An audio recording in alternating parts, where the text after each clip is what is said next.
Hello, ladies and gentlemen. Welcome to another episode of the Bulletproof Entrepreneur Podcast. I'm your host, Chi Odogu. You can find many awesome podcast episodes that I've done in the past on my website at www.odogu.com or on iTunes, Google Podcasts, SoundCloud, Stitcher, and everywhere else you consume your podcast content.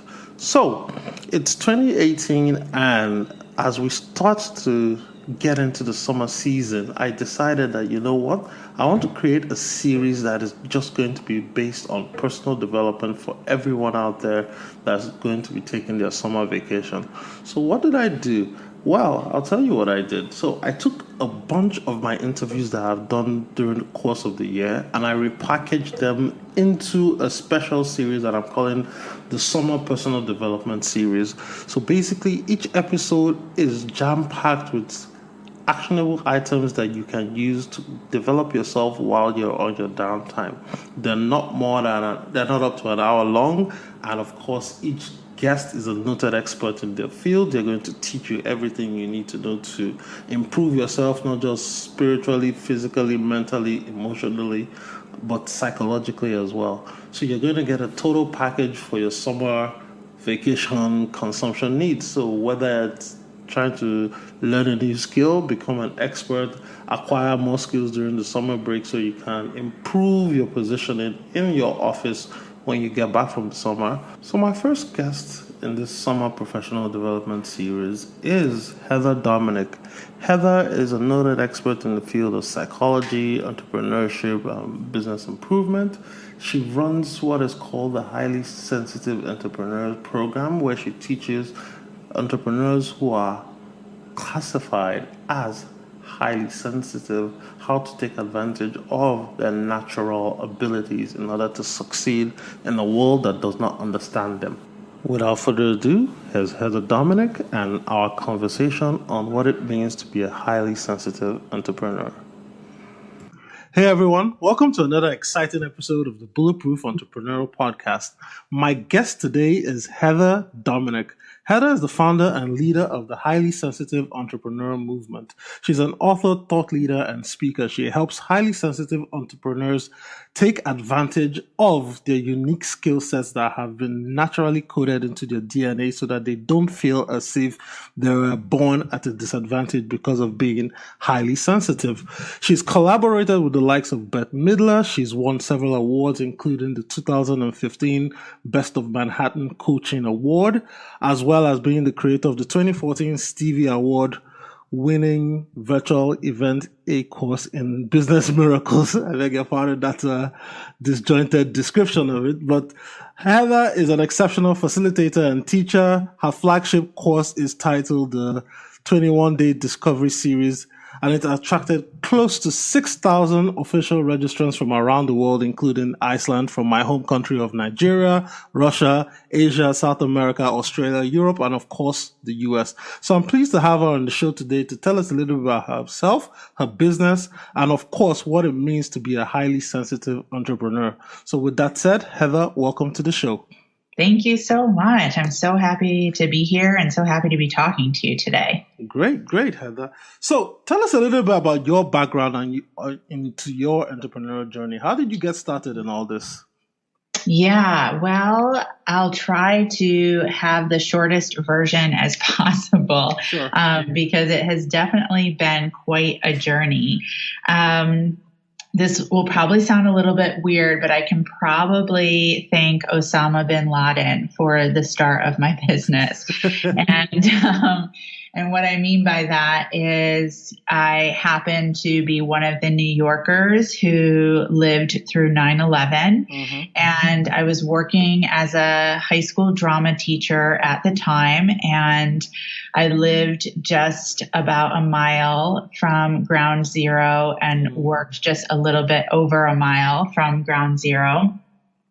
And I probably couldn't have necessarily put two and two together at the time in terms of 9/11 being a motivator for starting my business. But looking back, I can definitely say that there was so much that changed, for so many of us all around the world with that event, but definitely for us New Yorkers. And it kind of really just had me looking at life differently.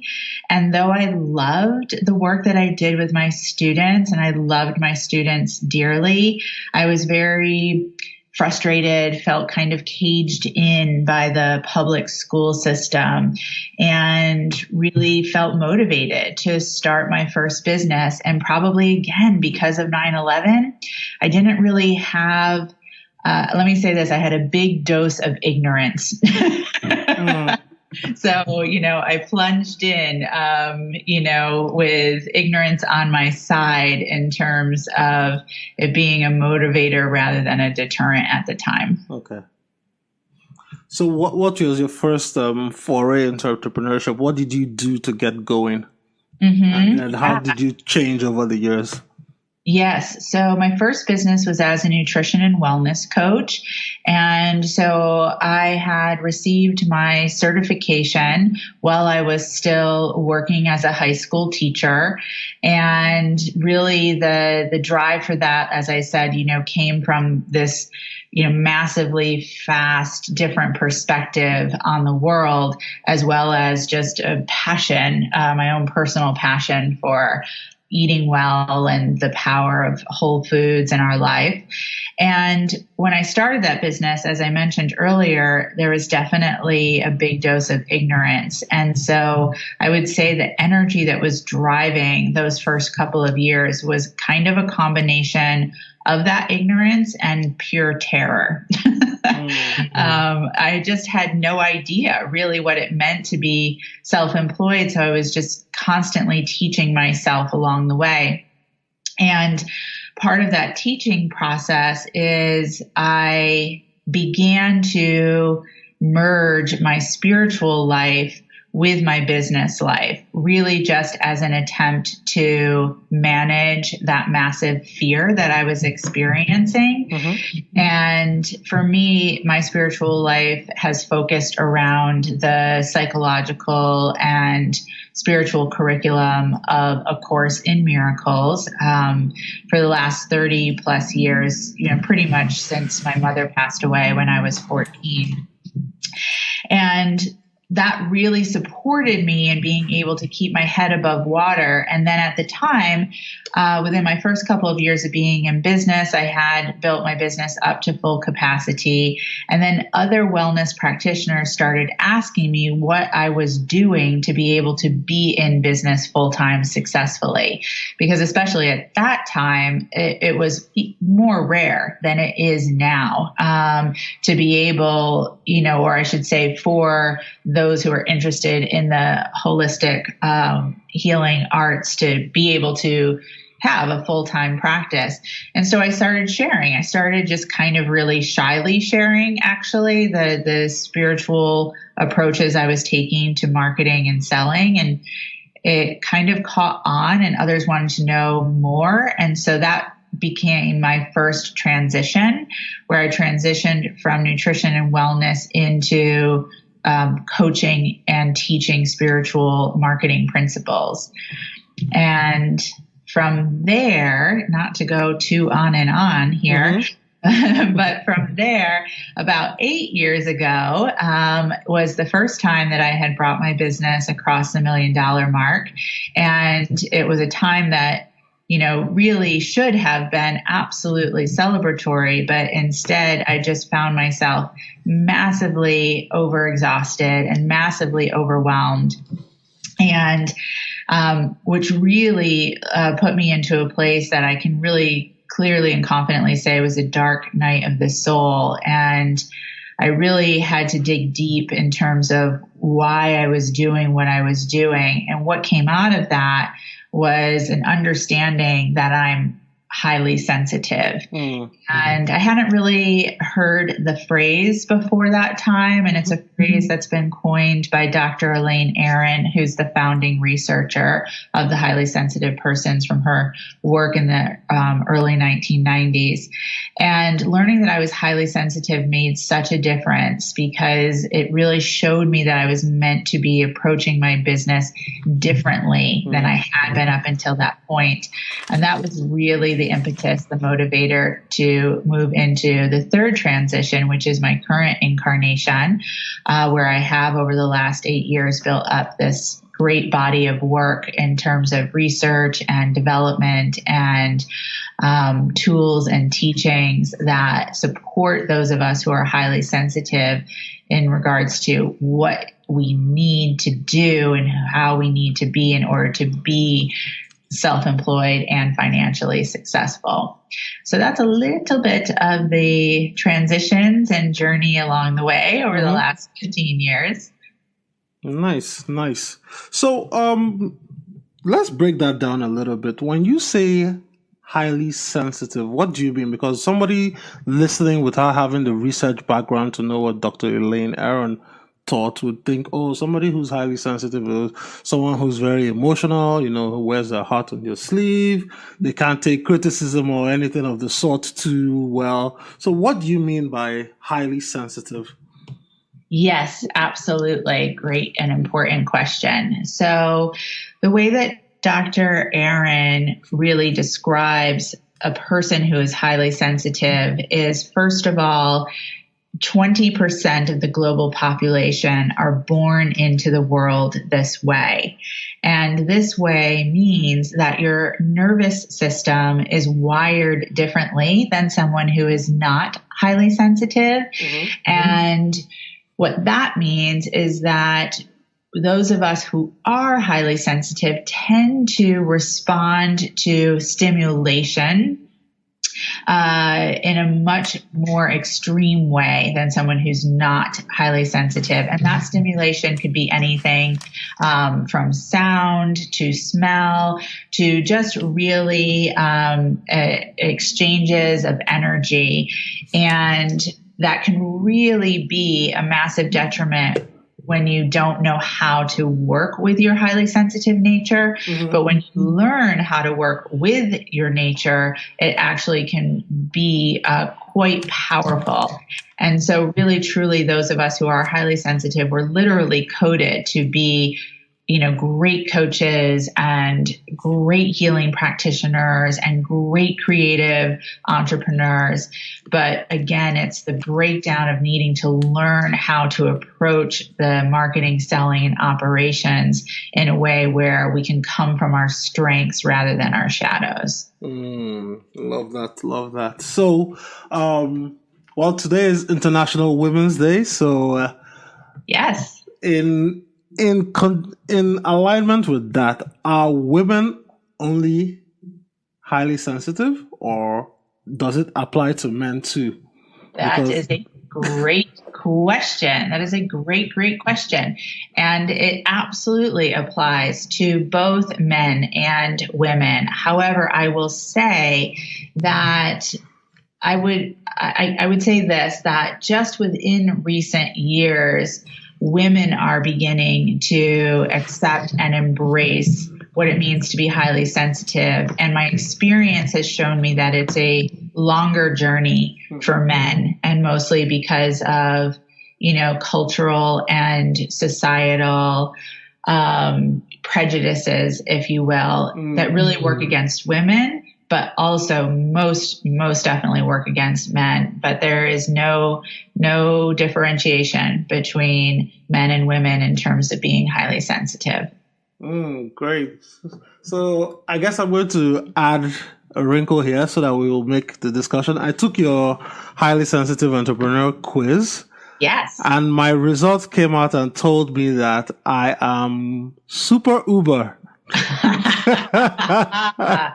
Well, welcome to the club, because so am I. So I started reading everything that came out as a result of that, and I was like, I was trying to read it to disprove it, but I was like, that's true. That's true. That's true. Wow. Well, that is pretty awesome. Yeah. So when you take the quiz, you find out if you're somewhat super or super uber. Yeah. So both you and I are at the top of the highly sensitive scale. That's quite awesome, I have to say. Well, and I noticed one thing after reading all this is that some of these tests, like this highly sensitive entrepreneur test, it seemed to align with my MBTI, which is INTJ, and that also aligns to my Kolbe score, which was like shows almost similar characteristics. So what I want to know is that, does this mean that you cannot? It's basically telling you, hey, your nature is your nature, and can you expand beyond what you're hardwired to be? I love that. I love that. My personal opinion is yes, you can. And so the first part of yes, you can is because I'm a real believer in the universal law of divine will, which is the ultimate ability for each and every one of us to be the creator of our lives, be the ultimate decision maker. And that really requires a massive amount of willingness and due diligence.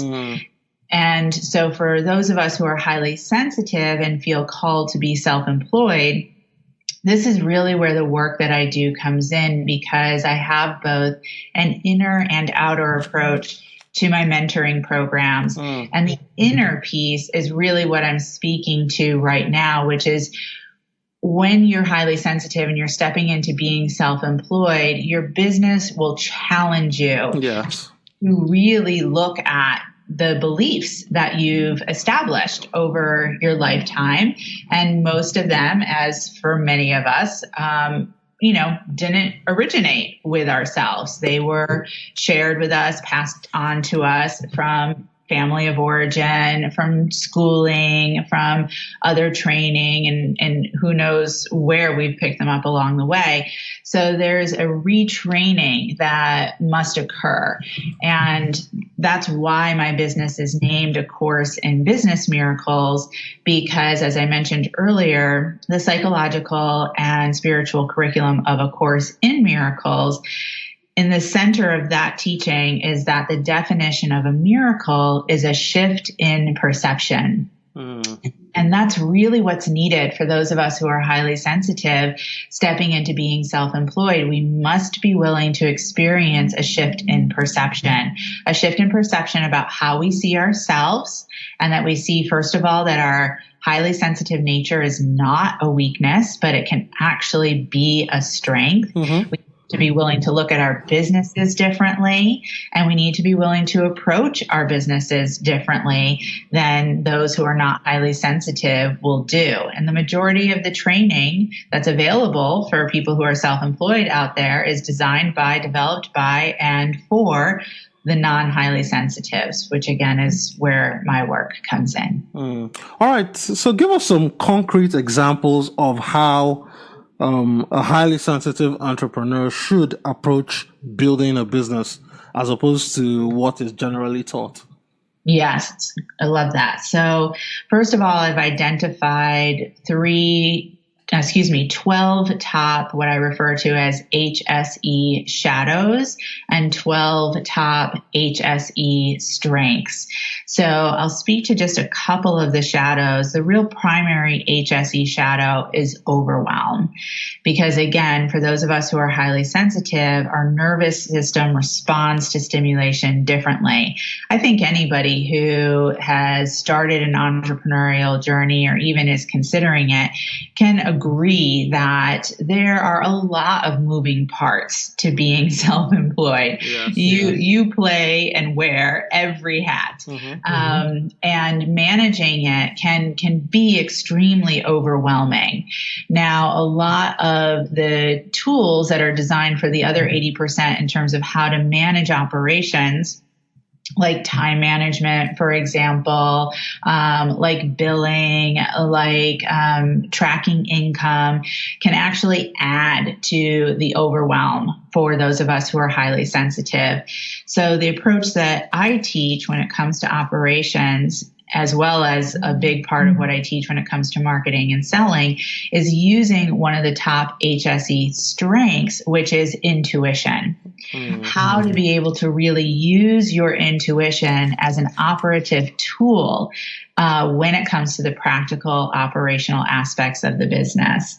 So that's one example. But I'll speak also to marketing. So for many of us who are highly sensitive, we got the unspoken or unconscious, maybe clearly spoken for some of us, message somewhere along the line that there's something wrong with us because we do things and experience things differently.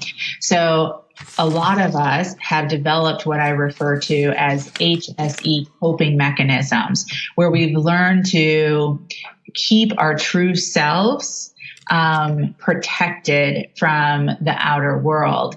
Now, if you're going to be a person who's self-employed, especially as a solopreneur, you have to be willing to be seen in your marketing. You are your business. So you have to, as a person who's highly sensitive, face what that means. So I have a teaching that I refer to as V and V energy, which stands for visibility and vulnerability, the willingness to be seen for who you really are. And that really needs to become a practice, because if you aren't being genuine and authentic, and especially in a very, very crowded marketplace these days, your message will go unheard. And those sacred contracts, clients that you're meant to work with, will miss you. They won't find you. They won't see you. So a highly sensitive has to be willing to step into embracing the power of who they are and being willing to share that, show that in their marketing, rather than trying to just clone themselves to look like all of the other non-highly sensitives. So those are a couple of examples. I can also speak to selling, because that's a big one, but I don't want to just go on and on. No, that I totally agree with that, because, well, now after having taken the quiz and knowing that I'm highly sensitive, what you just said made a lot of sense, because when starting my business, I noticed that I usually tend to stay in the background in terms of everything I do. I don't like spotlight. And also, I didn't put my face on anything I did, If I write something, I'll use like a pseudonym to write a blog post, or I'll just put like a logo to cover. I didn't want myself out there, because I was like, that's not me. I'm not the type of guy that needs attention. I don't need attention. I can work from the background and do what I need to do and get paid and go away. But when that was the logic, but noticing that unless you become more personal, unless you become a person that people know, like, and trust, in as much as you are sensitive, that's the only way people can do business with you these days, because nobody wants to do business with a faceless corporation. Nobody trusts that anymore. Right. Exactly. Yeah. I mean, again, I kind of have chills over here, because you really are describing so much of the highly sensitive journey. And so then, again, being willing to put yourself out there and what that means, and what the stories a highly sensitive entrepreneur might be making up about what that means in terms of their safety, which is a big, a big hurdle for many of us who are highly sensitive. And I don't mean physical safety necessarily, but really just, being concerned about being bombarded and overwhelmed and, having to manage situations that they're, concerned that they won't necessarily be able to manage. But you just need to learn how to do it in a way that really, again, works for you. So, yeah. So what are some of the lifelong limiting beliefs? I know we've touched on a few, but what are some of the strongest ones that your clients that are HSE have had to face and overcome through the work? Yes, I would say some of the common ones are, I am not enough. So that typically comes from that act of comparison, right? Looking out and seeing all of the 80%ers who are in business, and thinking to yourself, I could never do that. I can't do what they're doing. I can't do it in the way that they're doing it. So I just must not be enough. And again, many of us somewhere along the line received that kind of messaging somewhere, because again, the way that we have interacted internally with the world is very, very different. So that's a very common one. I am not enough. The other common is I don't deserve, or I won't be able to generate the income that I desire. And where that typically comes from is, again, you can look to the outside world, and many of the, historical models of successful entrepreneurship are 80%ers. Mm-hmm. And that is where in the past, the cultural value has been placed. And, yet so many of my community members, once they really learn how to embrace their HSE strengths, they really step into being able to claim the value of those strengths, and how so many of their clients and customers actually really want to be served by a person who's highly sensitive, because it means that they're served in a different way than they're used to. Mm-hmm. But again, our culture has put financial value on more of that, external bravado, warrior type of approach to business. So that tends to be a very common limiting belief. And then I would say a third common limiting belief does have to do with safety. So something along the lines of, if I am successful, if I am financially successful in my business, it will cost me a lot. Meaning it will cost me a lot of time. It will cost me a lot of energy. I'll have to work really, really hard in a way that doesn't feel good to me. And that creates a lot of conflict, as all those limiting beliefs do. And of course, there's others, and there's kind of, sub-limiting beliefs that kind of stem off of those three primary. But I would say those three I have, first of all, experienced myself, and also have just seen over and over and over again with all of the HSEs that I've mentored. Good. So that's one aspect of being an entrepreneur. We've talked. I look at entrepreneurship as, you have to have the strong interplay between the mind, the body, and the spirit. So now let's move we've talked about the mindset now. So let's move from the mind to the body and talk about fitness. Keeping your body in check, and how that plays a role in becoming a better entrepreneur, especially if you're a HSE. Yes, absolutely. Well, I would say it's so important for all of us, whether we're highly sensitive or not. And it's especially important to us, for those of us who are highly sensitive. And I would say that kind of bumps up against another limiting belief, right? I mean, you hear a very common entrepreneurial success story is that, like, you really have to pay your dues, right? You really have to work really super hard those first few years. You give in all of your blood, your sweat, your tears. You really pour it all in, and maybe hopefully you'll get it back. Mm-hmm. And I would say that approach is pretty much going to guarantee that an HSE will go out of business.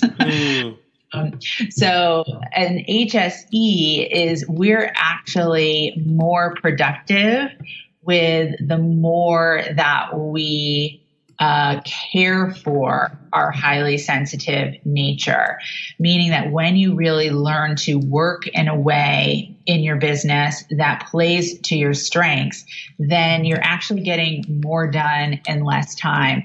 So say, for example, taking time to manage your energy, which is one of my primary teachings and the foundational principle trainings that I provide in my 6-month mentoring program, taking time to manage your energy at the beginning of every day, as well as certain moments throughout the day, is going to serve you so well. It is going to give you an absolute, not only an ROI, a return on any investment, and what you're making in the business, but also an ROE, return on any energy that you're investing in the business.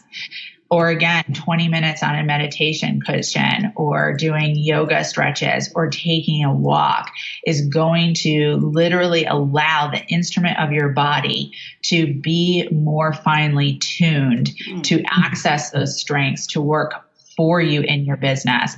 When you deny that, when you ignore that, when you bypass it, it's like you're literally just, you're taking dollars or whatever income source it applies to where you live out of your bank account, and you are literally taking years off of business success. So care for self and body is imperative. And does that also mean that, there are some type of people that I call energy vampires, which is basically when you're around them and you're hanging out with them, because they're only negative, they don't see positivity in the world, or they're always complaining. It tends to really sap the energy out of the room and out of the environment. I know I experienced that for certain people I've hung out with in the past, and as a result, I stopped hanging out with them. So does that mean that, we need to be I was going to say wary, but I would say we need to be cautious of the type of people we hang out with? Well, I love that you brought up energy vampires. And what I'll say is absolutely, for those of us who are highly sensitive, we are so susceptible to others' energy. And that really, for a highly sensitive who is not trained in terms of how to be in their strengths, that will be a massive detriment in the business, because we tend to either really get flooded by someone else's energy, especially those vampires that you're speaking about, or we put ourselves into the HSE shadow of overprotection, doing anything and everything we can to avoid, which of course works against you, because as we talked about earlier, you need to be willing to be seen in your business. Yes. Now, someone who's not highly sensitive, they might be in the same room with an energy vampire and they're not even going to feel it. They'll be like, what are you talking about? That person was really nice. So for us, it's not just about the choosing, although that is absolutely part of it. But sometimes you can't choose, right? If, say, for example, you're going to go to a networking event. Yes. There's going to be all kinds of people there. Yes.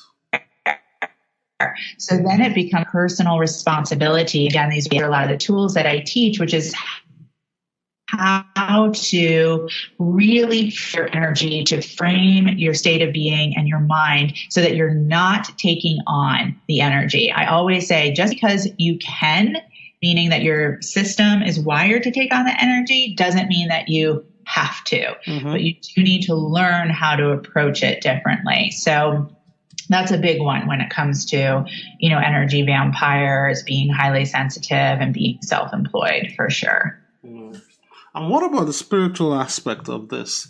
You mentioned spiritual marketing earlier when you were doing your other ventures. So talk a little bit more about, having a strong spiritual center and core as part of your entrepreneurial growth and journey. Yes, absolutely.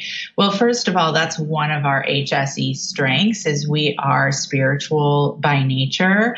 And yet most of us, again, were taught somewhere along the line that you keep that part of your life separate and, separate from anything and everything else, right?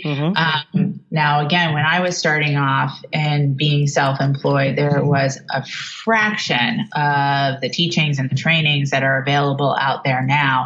And I can confidently say that the majority of teachings that were available were, first of all, provided by men. And second of all, were very 80% oriented. So no one was talking about anything in regards to energy or spirit. And I, again, kind of stumbled into it. One, I already had a solid spiritual life simply because, trauma and massive loss brought me there at an early age. And again, as I mentioned earlier, I was totally terrified. But what I discovered was, oh my gosh, this part of my life, this part of my being is not meant to be separate from business, because business is about relationships. And that is the most beautiful and potent place for spirit to be at work. When I am in relationship with another, when I am in service to another. So when we learn, again, especially for those of us who are highly sensitive, since being spiritual by nature is one of our strengths, when we learn how to bring that into our business, first of all, our business just becomes so much more enjoyable, right? It doesn't need to be this kind of separate, concrete, logic-only based entity, but instead it can become truly the fluid, organic, creative endeavor that being in business and being an entrepreneur really is. And so that's what I find when you are able to really be strong within your spiritual self and being, however that might look for each and every one of us, into your business. It just becomes so much more of a vibrant and, rewarding experience. I love that. I love that. So as we start to transition and wind down the show, I want to ask you a couple questions. Now, looking at this whole framework, do you think that it is possible for, what I call it, the rest of the 80% to learn more about how to become or how to work with highly sensitive entrepreneurs? Okay, I want to put it in a context. If, for example, a highly sensitive person is working in the workplace, the corporate environment, chances are there's certain norms and cultural stuff that you have in a particular office that, you're all expected to participate in. But if you're sensitive, you find that, you tend to shy away from doing what is expected, and that kind of starts having a negative effect on your career. So are there ways to educate people, especially in management or upper level management, about the different types of people they have working for them and how to interact and relate with them, so that when somebody is operating in their nature, it's not a detriment to their career progress? Yes. Oh my gosh. I just love this so much. The answer is yes, yes, yes. And so yes, yes, yes. I would say, first of all, because as Dr. Elaine Aron speaks to in her work and her writings, those of us who are highly sensitive have been brought into the world to be what she refers to as the royal advisors. We are the royal advisors of society. We are the royal advisors to the other 80% who are more of the warrior kings and queens. We have been brought here to this planet, to this world, and especially at this time, to bring balance. Now, what that requires, though, and especially we can take the example that you so eloquently put out in terms of the corporate environment, what that takes, what that requires is that the movement, as I have really started within the entrepreneurial frame, but definitely applies to non-entrepreneurs as well. The movement of the power of those of us who are highly sensitive must come from us. And that's the miss that so many HSEs make, or just highly sensitive people in general make, is they're waiting for the other 80% to say, here's your seat at the table. Go show us, tell us. And it's never going to happen. Yeah. But if you have the courage, if you have the call, if the call is loud enough that you feel the pull, that you have been brought here to fill this royal advisor role. And I will say, for so many of us who are HSEs, we do hear that call loudly. We do feel that pull strongly. Otherwise, we wouldn't be self-employed, because, it's terrible. It's a real challenge. Yeah. So of course, there's a bigger purpose at work. So in order to answer that call, in order to follow through on that pull, You have to be willing to do the work yourself. You have to be willing to claim who you are as a person of sensitive strength. And you need to be willing to bring that to the table. And that's how it is going to infiltrate the corporate world. It is how it is going to impact the way that business is done globally. And in my personal opinion, it is absolutely going to aid to the healing that the world needs so badly right now. Love that. Love that. Love that. So as we start to transition towards the end, Heather, I could talk about this for hours, but I want to be respectful of time and we're fast running out. So tell us a little bit more about your personal entrepreneurial journey. Looking back on your career thus far, knowing what you know now, do you think there's anything you could have done differently if you were to go back in time? Well, I'd say there's always the benefit of, perspective, right? There's always that. And I will say that I truly do believe that everything that has unfolded so far needed to unfold exactly as it did.